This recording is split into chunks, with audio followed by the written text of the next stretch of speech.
Dikdigan ang naging labanan ng number 2 Signal HD Spikers at number 7 Capital One Solar Spikers. Nakuha ng HD Spiker ang unang set na mayroong 17 attack points, 3 blocks at 2 service aces at nakapag-commit ng 1 error. Nakasagot naman ng Solar Spiker ngunit hindi naging sapat para mahabol ang HD Spiker. Nagtala sila dito ng 16 attack points, 2 service aces at 3 error.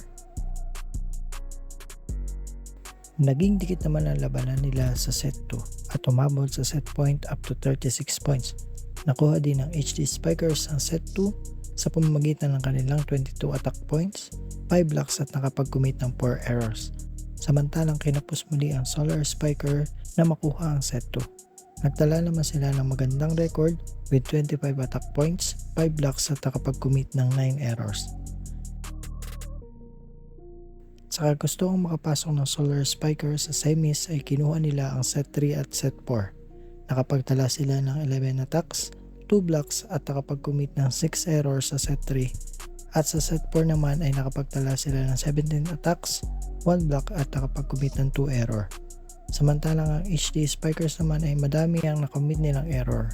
Sa kabuuan ay nakapag-commit sila ng 19 errors na naging malaki ang impact nito sa performance nila. Sa dalawang set na ito ay nakagawa pa rin sila ng total of 23 attacks, 5 blocks at 2 aces. Binalak naman ng tuluyan ng HD Spikers ang Solar Spikers sa set 5.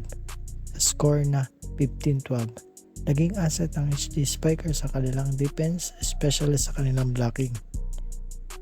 Sa match na ito, si Riri naman ang naging player of the game with 13 attacks, 7 blocks and 2 service aces. Panibagong PBL score records naman ang nagawa ni Marina with 50 points in a single match. Sa ngayon ay siya pa rin ang number 1 best scorer ngayong PBL. Lalaban muli sa semifinal round ang Signal HD Spiker sa August 29. Sa tingin mo, anong team ang dapat nilang makalaban? CCS ba or ang PGA? Comment down below kung sino ang gusto mo. Like, follow and subscribe. NetPlay PH.